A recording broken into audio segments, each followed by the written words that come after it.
Hey kids, it's Mr. Fly here, hope you're well.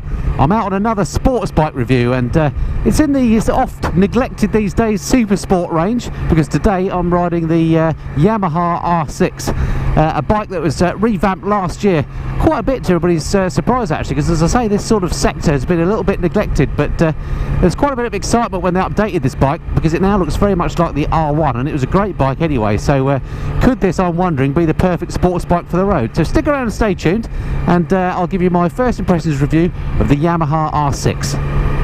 Now, a few months back I rode the previous version of this bike, and I liked that a lot. Really enjoyed the old R6, and that didn't look too shabby either, but I think they've definitely improved it with the R1 looks. And it's pretty much got the same engine as that bike, but they've done some other major changes to the machine. They've upgraded the suspension. They've given it the subframe, I think, from the R1, which is made out of magnesium, which is incredible.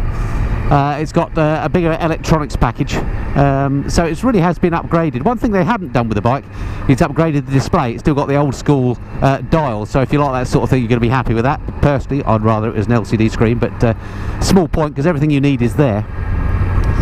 And I can already tell that I'm going to like this bike as well. The 4-cylinder engine in this is it just sounds amazing.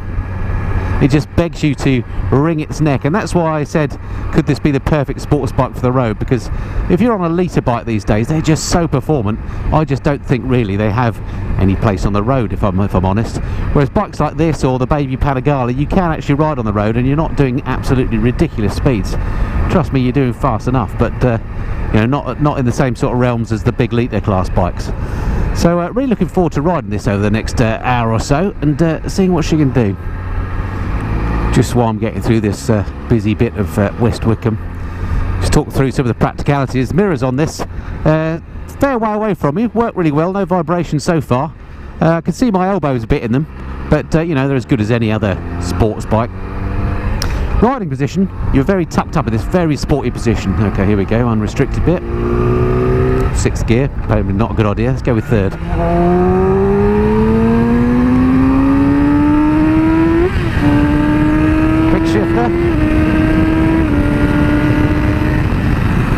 Yeah, it sounds absolutely amazing, this bike. It sounds like you're riding a Formula 1 car.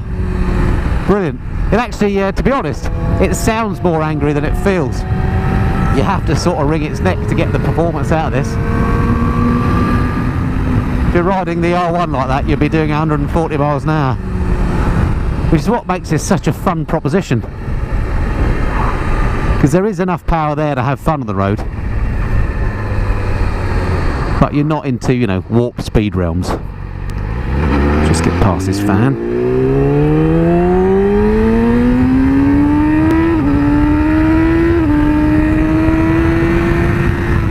The power delivery of this is such, as I just found out, that there's very little power low down in 2nd gear.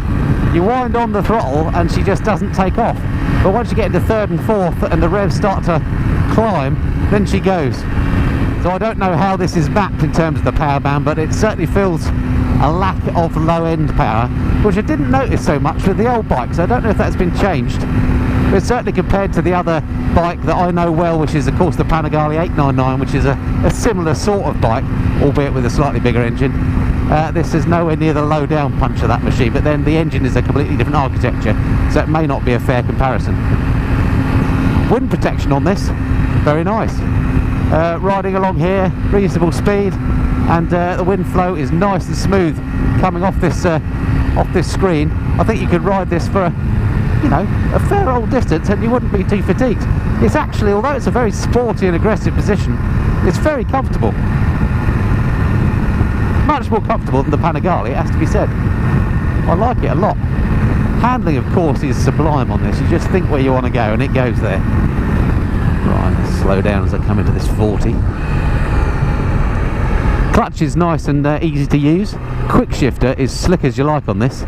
It shifts up gear only on the up. It hasn't got an auto blipper for a downshift. And I guess, you know, they have to make some differences between this and the R1, which I guess is the reason why it doesn't have the LCD screen.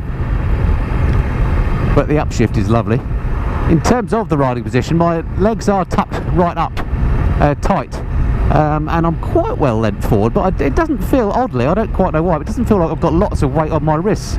Most of my weight is being suspended by my sort of core muscles, and I don't know if it's just I'm now getting used to riding sports bikes, having ridden the Panigale a lot, that they no longer feel uncomfortable, but this to me feels perfectly comfortable.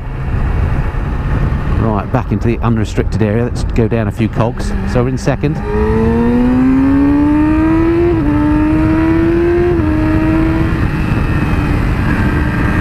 Yeah, this bike's got a lot of fun to give.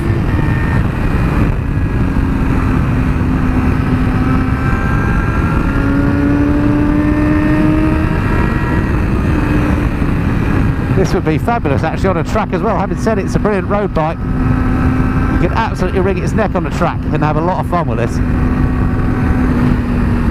Right, back into a 30.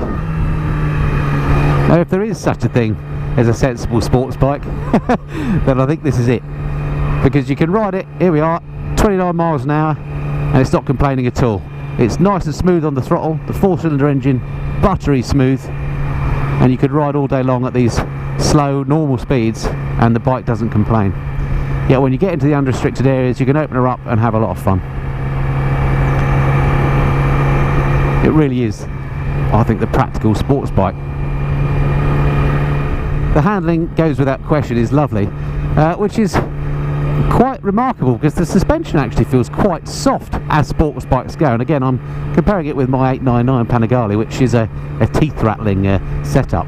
This actually, you know, it feels quite comfy. As I say, you could ride on this all day and not be too fatigued. You could go touring on this, I think. I read somewhere that it was a bit of a challenge for Yamaha to get this bike Euro 4 compliant, which of course it is now. And those Euro 4 regulations, I think, could have been the death knell for this bike in the way that they have for some of the others in this class. And I'm thinking, although it's not official, I think the Daytona 675, which doesn't appear to be updated, this has been updated for Euro 4, but in doing so it has had some of the power taken away, and it definitely feels, let's hope he's not turning where I'm going, no indicators. Okay, he's turning, but he's not indicating. Great. Only one brake light as well. Brilliant. Can't imagine it's going to be a problem to overtake him though, once I can see clearly around here, behind.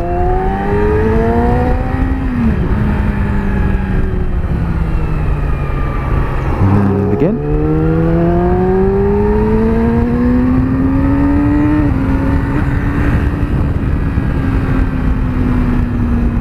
Sound of this bike is just intoxicating. Now I love the big the twin sound of my Panigale, which is just deep and monster like, and I love the roar of the triple in my street triple, but this thing, let's knock it down a couple of cogs, this just sounds something else. Listen to this.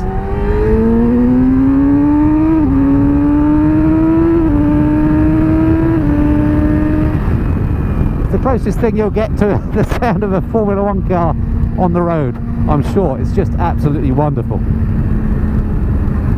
And again, it sort of begs you to wring its neck a bit, which is just as well that the power is slightly down. But when I say that, don't be don't be confused. This is certainly not a slow bike.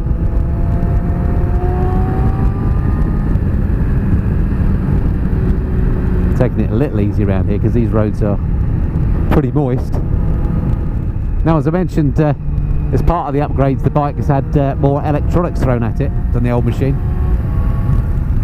and as a result, this has got 5 levels of traction control, 6 levels rather. I'm on level 4 at the moment, so 6 being the most intrusive, but I haven't noticed it at all on level 4, and because it's a bit damp, I think it makes sense to have it set there. It's also, of course, got ABS, and it's got riding modes. It's got 3 riding modes. A makes the throttle most responsive and aggressive. Then it's got a standard normal riding mode. I'm in A at the moment, and then it's got B, which is basically, I think of it as rain mode. Tracks beautifully around these long sweepy corners.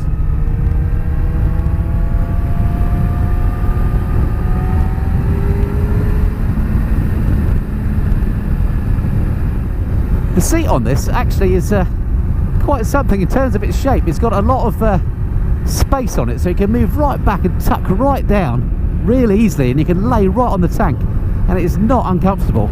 Whereas many sports bikes I've ridden are quite uncomfortable when you attempt to do that, but you can get flat on this thing. It really works well.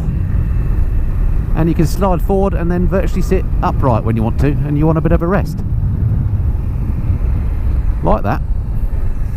Okay, let's go and find somewhere to stop and show you around the bike, talk you through the spec. So in second it's just saying, thrash me, thrash me. Beautiful. Right. Let's come in here. This has been a good spot for me in the past. Neutral. Easy to get at the stand. Quite a tall bike, actually. We'll go through the details of the spec in a minute, but here we are. Here she is. This is in the matte black that I think just makes the bike look mean. Also comes in what Yamaha call race blue, or bleu, BLU. But I'm thinking maybe the black is the way to go. All right. Oh, the sun's coming out. Excellent. Let me get the other camera out and I'll talk you through the specs. Okay, here she is then. The new Yamaha R6 in what they call Tech Black is the official name of this particular machine. Usual Yamaha build quality. Really nicely finished, and as I say, this is based on the R1. The cowling looks very familiar from the R1, of course. And it's also got this magnesium subframe. I don't know if you can see it very well, but this here is actually magnesium, which is not something that you'd put on a cheap or low quality bike, is it? Amazing. And of course they've also added those extra electronics. In terms of the engine, 599cc inline 4-cylinder unit. Absolutely howls when you give it some, as you saw. Really like the way that feels. Absolutely buttery smooth. I love 4-cylinder engines. I think maybe because I don't own a bike with a 4-cylinder engine, I just appreciate them more when I ride them. In terms of power, 118 PS at 14,500 RPM. I mean, what a nuts number is that? Really high revving bike, as you'd expect. 61.7 newton meters of torque at 10,500 RPM. The discs at the front, dual 320 millimeters rather.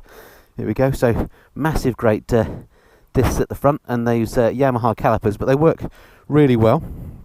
The forks lifted from the R1, 43mm forks, absolutely massive.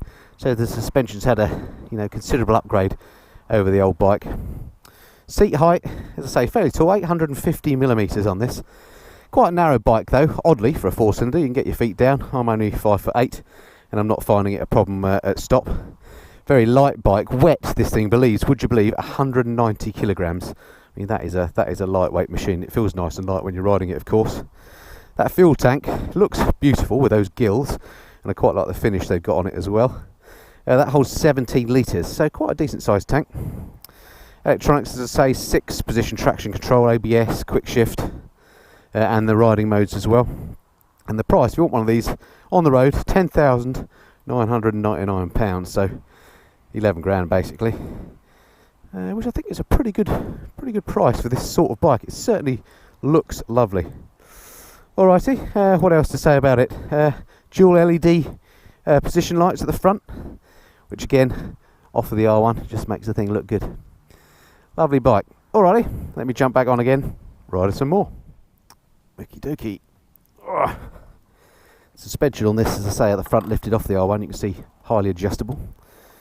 Right, let's get this show back on the road. Wow, what a beast.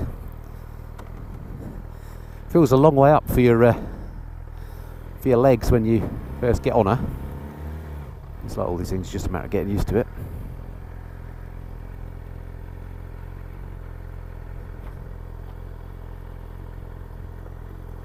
Turning circle's not amazing.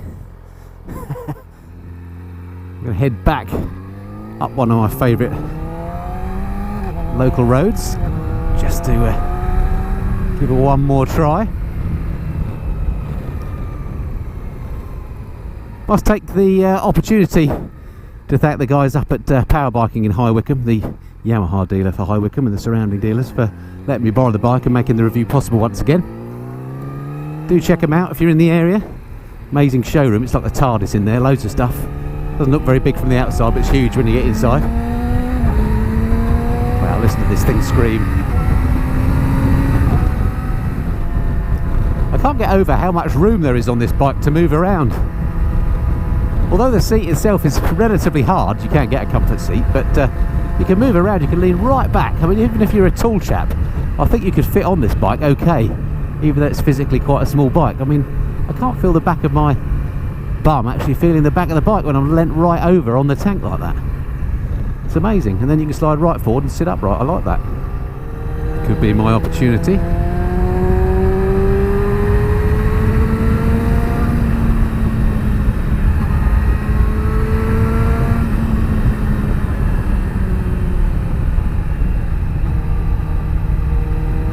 What a fun machine. What a joy. This buttery smooth 4-cylinder engine, love it.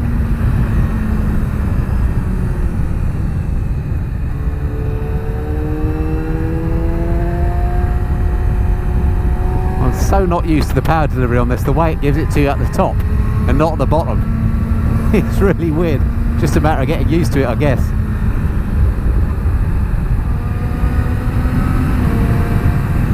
Quick shifter works beautifully.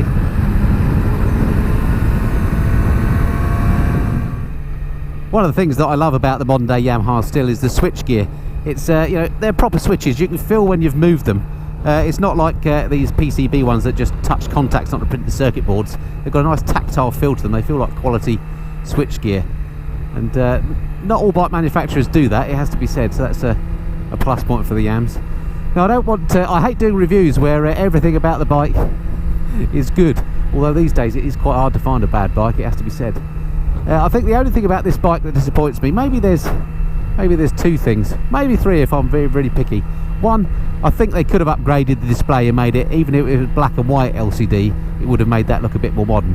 This panel is kind of old school. It's got everything there you need for sure, but you know, it looks a bit like a 1970s stereo. That could do with an upgrade. Oh, traffic lights. The other thing is the yoke on this. Nothing wrong with it. It's just that when you compare it to my Panigale, this yoke here, which looks like it's made out of a bit of cast aluminium maybe, just doesn't look that inspiring, and you're looking at it all the time. My Panigale, it's got a beautiful billet bit of aluminium, looks like a work of art. So not keen on that, but again, that's probably just me, because I'm used to the Pani.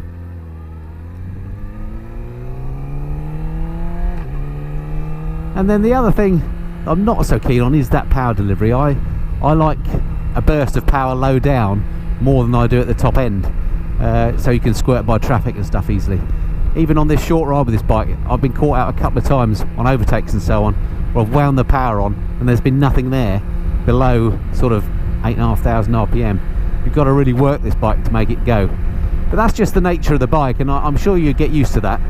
And you'd ride it accordingly. It's just I'm not used to that the character of that engine. Oh, it seems to take an age to get to this unrestricted bit. Any time now, and go.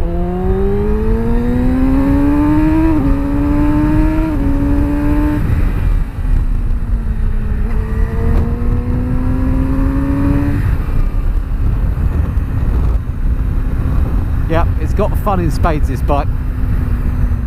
So that's pretty much it for my first impressions review of the R6, the 2017 model. And as you can tell, I like the bike. I like the old R6. It's a bit of a classic, and this one continues with that. It's actually quite practical as sports bikes go. The mirrors work well. It's quite comfy. You can move around on the seat well. The riding position, although it's aggressive, gives you plenty of positions to move around. So, you know, I don't think your back's going to get tired because you can move around a bit. So that's great about it. Wind protection seems to work fine. It sounds absolutely beautiful. Clutch is nice and easy. The quick shifter works a treat. Really, really nice. The only things I don't like about the bike are sort of particular to me and are just a bit quirky. Things like the dash could have been upgraded, as I say, and I find the power delivery a little bit odd, but I think it's just a matter of getting used to it. But overall, really nice bike, and I'm really glad that Yamaha have stuck with the R6, got it Euro 4 compliant, and hopefully we're going to see this bike around for many more years yet. Okay, hope that's been of some interest to you, and I look forward to speaking to you next time. Until then, this has been the Mr. Flyer. Cheerio.